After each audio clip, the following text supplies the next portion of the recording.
Hey guys, how you all. स्वागत है आप सभी का टॉपर्स टॉक विद अनअकैडमी के अंदर। मेरा नाम है विवेक सोनी और मैं अनअकैडमी पर इंग्लिश पढ़ाता हूँ। आप सभी मुझे जानते हैं वॉके बाबा के नाम से। आइए मिलते हैं अमित शर्मा जी से। इन्होंने आरएसएम एसएसबी एलडीसी का जो एग्जाम हुआ था उसके अंदर पूरे राजस्थान में 500 रैंक हासिल की है। और एक इंटरव्यू हम ऑलरेडी कंडक्ट कर चुके हैं इनका, जिसमें हमने इनसे जाना कि कैसा बैकग्राउंड रहा इनका एजुकेशन का, कहाँ से बिलोंग करते हैं, कैसे इनकी रणनीति रही एग्जाम को क्रैक करने की। आज जानेंगे एग्जाम के पैटर्न के बारे में कि एग्जाम का पैटर्न किस प्रकार का रहता है, कितने चरणों में एग्जाम हुआ, कैसे कैसे तैयारी की, किस किस सब्जेक्ट को कितना वेटेज दिया और किस प्रकार से तैयारी की। टाइपिंग की तैयारी इन्होंने कैसे की। टाइपिंग बड़ा डिफिकल्ट एक एरिया होता है, हिंदी टाइपिंग, इंग्लिश टाइपिंग, फिर एफिशिएंसी आती है, उसके बारे में भी हम जानेंगे। तो आइए मिलते हैं अमित जी से। अमित जी, कुछ बताइए एग्जाम के पैटर्न के बारे में कि कैसा पैटर्न रहता है एग्जाम का और कैसे आपने तैयारी की इसके बारे में। जी जी।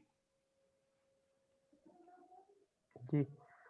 एक बार फिर से सभी को नमस्कार। और एग्जाम के पैटर्न की अगर बात करें तो इसमें मोटे मोटे तौर पे 5 सब्जेक्ट हैं। ओके। पेपर्स तो 2 होते हैं इसमें। जी। पेपर फर्स्ट में आपको साइंस मिलेगी, हम्म। जीके मिलेगी और मैथ्स मिलेगी। जी। वहीं पेपर सेकंड की बात करें तो वो हिंदी इंग्लिश का होगा। ओके। तो सबसे पहले पेपर फर्स्ट को अगर पूरा देख लें अपन तो इसमें पेपर फर्स्ट में 3 सेक्शन है। एक तो ओके। जनरल साइंस का है, जनरल नॉलेज जिसको बोलेंगे। जनरल नॉलेज में राजस्थान सेंट्रिक का पूरा हम्म। हिस्ट्री, ज्योग्राफी है हम्म। और इसकी जो आर्ट एंड कल्चर है और भी बहुत से टॉपिक्स हैं, योजनाएं करके, खनिज तेल और ये सब चीजें टॉपिक्स हैं। हम्म। बाकी अगर दैनिक विज्ञान, जो साइंस की बात करें तो साइंस जो इसमें मैं तो सबसे अच्छा सोर्स कहूंगा साइंस का सिलेबस जो है, राजस्थान पाठ्य पुस्तक मंडल 2005 का जो सिलेबस है, हम्म। जो 2010 तक चलता था राजस्थान बोर्ड में, वो हम्म। सिलेबस एज इट इज है इसके अंदर पूरा। हम्म। खासकर बायो को छोड़ दे तो बायो इसमें कम है थोड़ी। हम्म। बायोलॉजी के टॉपिक्स को छोड़ दे तो वो सारा सिलेबस वो वही है। हम्म। इसके बाद वो मैथ मैथ भी राजस्थान पाठ्य पुस्तक मंडल 2005 वाले सिलेबस को पूरा उठाया गया है इसमें, यदि हम्म। गणित और ये चीजें। हम्म। तो ये तो 50-50 नंबर के इसमें 3 सब्जेक्ट्स हैं, मैथ, जी। साइंस और राजस्थान जी के। जी। जी। जी। और 150 प्रश्नों का पूरा पेपर है, 50-50 करके हम्म। तीनों सेक्शन से आएंगे। हम्म। ये करके इसका फर्स्ट पेपर है।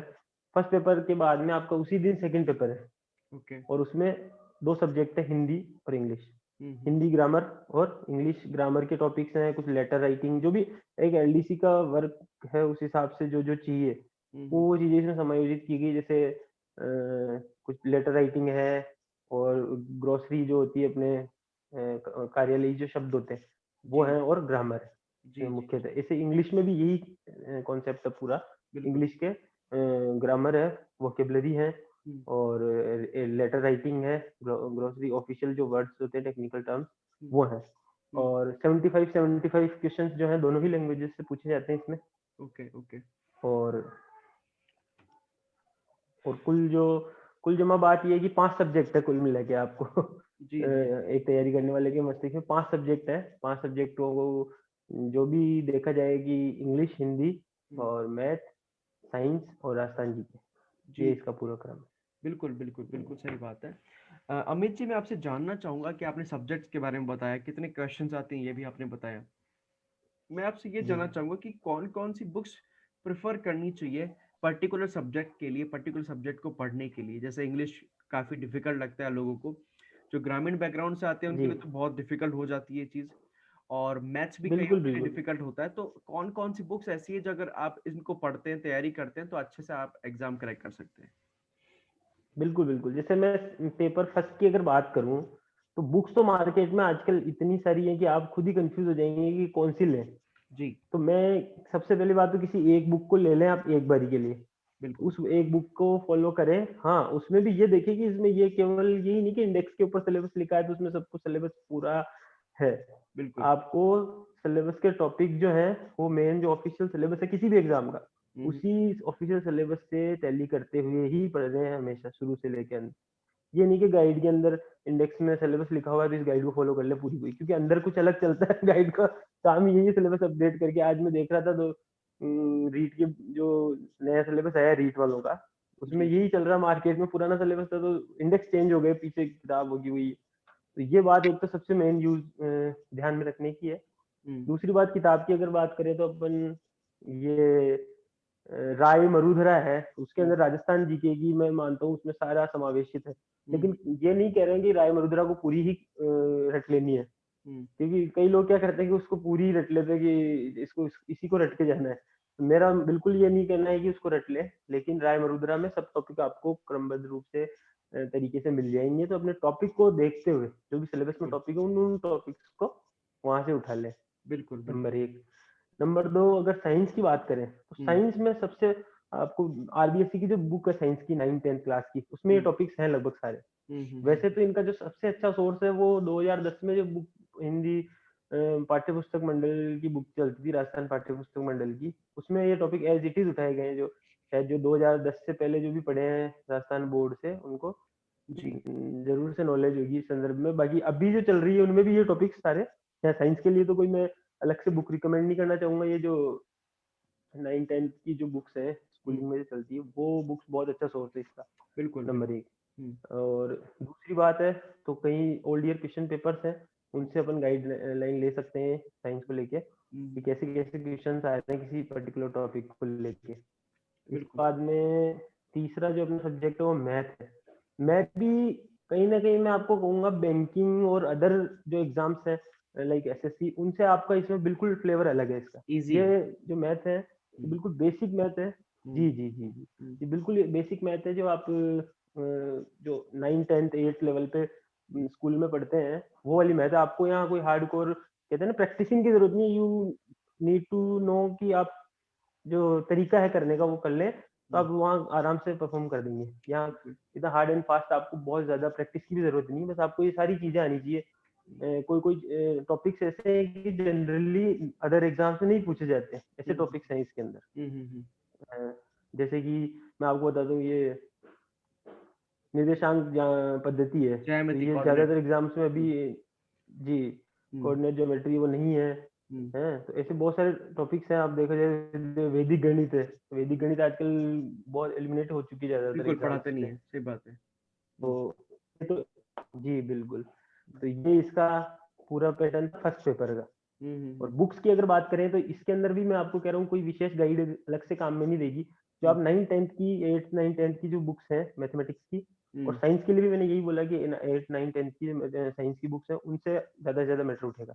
बिल्कुल बिल्कुल बिल्कुल, आपकी बात से पूरी और तरीके से एग्री हूँ मैं। जो अपनी राजस्थान जी राजस्थान जीके का जो बताया वो अपना राय मरुधरा, राय मरुधरा में मैक्सिमम टॉपिक कवर है, तो आप जी। उसमें से देखें। और जो करंट अफेयर्स है, करंट अफेयर्स का जो है वो मैं बताना चाहूंगा कि आर्थिक समीक्षा, सुजस और बजट है, ये तीन सोर्स मुझे लगे कि बहुत अच्छे सोर्स है जहाँ से अपन को पढ़नी चाहिए। बाकी गाइड जो अपनी करंट अफेयर्स की मैगजीन्स है वो तो ढेरों है मार्केट में, भाई कहीं ना कहीं यहीं से उठ के आ रहा है सब कुछ। बिल्कुल बिल्कुल बिल्कुल।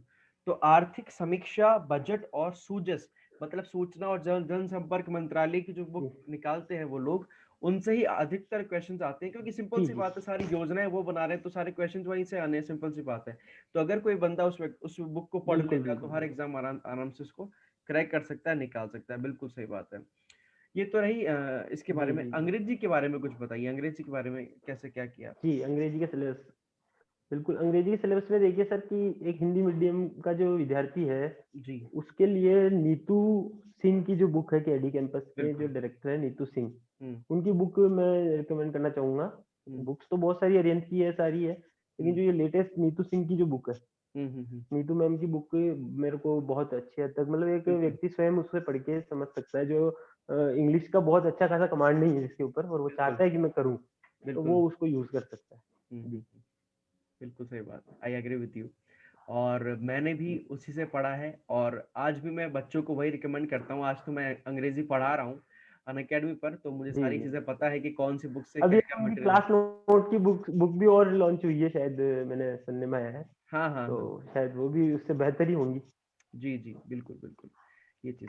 तो सर टाइपिंग के बारे में कुछ बताइए, कि ये तो रही बात इसकी, टाइपिंग का कुछ बताइए, टाइपिंग का कैसे कैसे किया आपने इससे और। पहले मेरा हिंदी दिमाग में आ रही है, एक हिंदी अपना छूट गया सेक्शन हाँ, उसकी बुक हिंदी का। बताइए।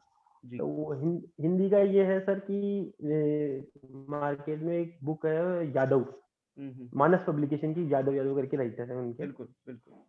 मानस पब्लिकेशन की बुक मुझे अच्छी लगी हिंदी की, और बाकी जो अपनी 9 से 12 की जो व्याकरण की बुक आती है, हम्म। ये दोनों रिकमेंड करना चाहूंगा सर। जी जी जी। तो हिंदी के लिए 9 से 12 की व्याकरण और मानस पब्लिकेशन है ना। जी चलो, जी जी बहुत अच्छे जी। बहुत अच्छे। काफी अच्छी नॉलेज मिलती है बच्चों को जब इस प्रकार की वीडियो देखते हैं कि कई प्रकार का मटेरियल, नई नई बुक्स के नाम पता लगते हैं कि हाँ चलो, कोई बताता है कि इससे पढ़ो उससे पढ़ो, उनके सामने एक ऑप्शन होता है कि जी हाँ चलो इससे ये, इस बुक में ये है तो इस बुक में ये नहीं है, तो सारे का एक कलेक्टिवली स्टडी हाँ, करते हैं। बहुत सही है। इस चीज के साथ बस एक ही कहना भाई, साधन महत्वपूर्ण नहीं, साध्य महत्वपूर्ण है। बिल्कुल बुक तो सही आप कोई सी भी ले, लेकिन अपना सिलेबस कवर कर ले कुल मिला के। बिल्कुल टारगेट सही अपने बात। कवर ये है जी। I agree with you, totally agree with you. Typing का बताइए सर कुछ। टाइपिंग का टाइपिंग का इसमें ये है सर कि इसमें 100 नंबर का पूरा मैटर है। जो हम्म आपका जो टाइप टेस्ट होना है, उसमें एफिशिएंसी एंड टाइप टेस्ट दोनों है इसमें। हम्म। तो 25-25 नंबर के, इसमें 25 नंबर की हिंदी, 25 हम्म नंबर का इंग्लिश का टाइप टेस्ट, 25 हम्म नंबर का एमएस वर्ड की हिंदी में एफिशिएंसी, हम्म। और 25 नंबर की एमएस वर्ड की इंग्लिश में एफिशिएंसी। अंग्रेजी, हाँ। ये उसका पूरा पैटर्न है हम्म। जी। जी। और टाइपिंग में इसमें मुख्यतः देखा जाए तो अपने को स्पीड जो है वो इंग्लिश में कई लोगों की बन जाती है। हम्म। English is easier than Hindi typing. तो हम्म। मैं कहना चाहूंगा, पहले व्यक्ति साधारणतः ही इंग्लिश ही सीखता है हम्म। टाइपिंग में हम्म। जनरली। बिल्कुल हाँ, जैसे बिल्कुल। मेरे केस में क्या है कि मैंने हिंदी पहले सीखी है, तो मेरे लिए थोड़ी इंग्लिश करना टफ रहा, क्योंकि पिछली बार मैं हाई कोर्ट एलडीसी का भी मैंने उसमें हुआ था, हम्म। तो वो हिंदी का मैंने उससे दिया था। जी। तो मेरे केस में तो हिंदी मैंने पहले सीख ली। हम्म। और इंग्लिश जो है वो इजी थी, तो इंग्लिश भी मैंने उसमें करके करी। लगभग 40 इसमें अपना वर्ड पर मिनट पे चलता है। बिल्कुल सही कभी बात वो है। जो भी एलडीसी के एस्पिरेंट्स हो, खैर वो जानते भी कि कोई नई बात नहीं है उनके लिए, बिल्कुल बिल्कुल। लेकिन फिर भी मैं बता दूं कि 40 की स्पीड तो अपने को हिंदी के अंदर लानी ही होती है। बिल्कुल सही बात। और लगभग 45-50 की स्पीड जो है वो इंग्लिश में इंग्लिश आराम में से लिया चलता जाता है, एवरेज स्पीड बोल रहा हूँ मैं, है। ये कहना चाहता हूँ। जी। और इसके बाद में जो 10 मिनट, आपको 10-10 मिनट का समय मिलेगा हर काम के लिए, कुल मिला के आपका पेपर जो होगा 40 मिनट का होगा। कोर पेपर जो अब वास्तविकता में जो टाइम गिना जाएगा, हम्म। बाकी आपको 1 घंटा लगभग लग सकता है इसमें पूरा। जी। बाकी जो हिंदी टाइपिंग है वो 10 मिनट की होगी, और उसमें शब्द है जो मैं अभी मेरे को एकदम से मेमोराइज नहीं हो पा रहे हैं, लेकिन वो जो भी नोटिफिकेशन में है, तो इतना बड़ी बात नहीं है। आप आराम से 7-8 मिनट में दोनों कंप्लीट कर सकते हैं, बिल्कुल। अगर अच्छी खासी तैयारी की। और तैयारी का ये है हम्म कि जैसे आप आपने सिलेबस जैसे स्टार्ट किया, क्या है हम्म कि अब जनरली लोग क्या करते हैं कि 5-10 एग्जाम आ रहे साथ में, कभी इसकी तैयारी कर ली कभी उसकी तैयारी कर ली, हम्म। ये ऐसी चीज चल रही, तब तो ये फॉलो होने वाली बात नहीं है। अगर हाँ, बिल्कुल। आप ये चाह रहे हैं कि एलडीसी की तैयारी कर रहे हैं, या हम्म। ऐसा एग्जाम जिसकी टाइपिंग भी होनी है, जी। कलेक्ट्रिकल एग्जाम के अंदर टाइपिंग से ज्यादा है, तो हम्म। उनके अंदर मेरा ये रहेगा कि आप आधा 1 घंटा डेली टाइपिंग को दें, ताकि वो जी। प्रेशर क्रिएट नहीं हो एक लास्ट में जाते जाते। बिल्कुल क्योंकि जो हड़बड़ी है ना, वो आदमी को लेके बैठ जाती है कि ये कहीं ना कहीं वो एग्जाम में जो वो प्रेशर की बात की अपन ने पिछली वाले वीडियो में की थी, बिल्कुल। तो प्रेशर जो है ना, वो हम्म। आदमी को दुश्मन बन जाता है वहां पे, और गड़बड़ करके उसके मार्क्स कहीं ना कहीं खो देता है। और फिर एक मार्क भी आपको किसी पोस्टिंग में, ज्वाइनिंग में कहीं ना कहीं दूर बिल्कुल अटका देख देता है। आप सकता है बता ये रहे हैं चीजें कि 0.7 से आप रह गए थे, तो देख सकते हैं अपन कितना जी एक महत्व होता है एक भी मार्क्स का। बिल्कुल सही बात है। जी जी जी तो बेसिकली ये चीज है कि टाइपिंग अच्छे से कीजिए, रेगुलर कीजिए। अगर एलडीसी की टाइपिंग रेगुलर कर रहे हैं या किसी बिल्कुल भी ऐसा एग्जाम की टाइपिंग कर रहे हैं, तैयारी करें जिसमें टाइपिंग आती है। और घबराने की कोई जरूरत नहीं है, बेसिक स्पीड आती है। अगर आप डेली भी आधा 1 घंटा दे रहे हैं ना, तो आराम से एग्जाम तक कवर कर सकते हैं। बिल्कुल सही बात है। तो ये रहा पूरा सार, जी। आपकी नज़रों में, आपके शब्दों में। बहुत बहुत अच्छा लगा अमित जी आपसे बात करके, बहुत मजा आया। आपने एकदम सटीक शब्दों में कौन कौन सी बुक्स, सबसे बड़ी बात की कौन कौन सी बुक्स एकदम आपने अच्छे से रिकमेंड करी कि भैया ये पढ़ लो, यही सार है, इससे बाहर कुछ नहीं आता। और सिंपल सी बात है, अगर स्टूडेंट्स इस बुक से पढ़ लेते, इस प्रकार के क्वेश्चंस तैयार कर लेते, तो डेफिनेटली किसी भी एग्जाम में उनका सिलेक्शन हो सकता है। बहुत बहुत धन्यवाद अमित जी आपका कि आप हमारे साथ बने रहे, जी सर, हमसे बहुत वार्ता की, और हमारे साथ आपका टाइम साझा किया। बहुत बहुत धन्यवाद इसके लिए। और अगली कड़ी में हम जानेंगे किसी और अन्य टॉपर से कि किस प्रकार से एग्जाम की तैयारी करते हैं और किस प्रकार से सफलता पाई जा सकती है। धन्यवाद सभी दर्शकों का भी, धन्यवाद अमित जी आपका भी है कि आप हमारे साथ बने थे। बहुत बहुत धन्यवाद। जी विवेक जी, बहुत बहुत धन्यवाद आपका। जी।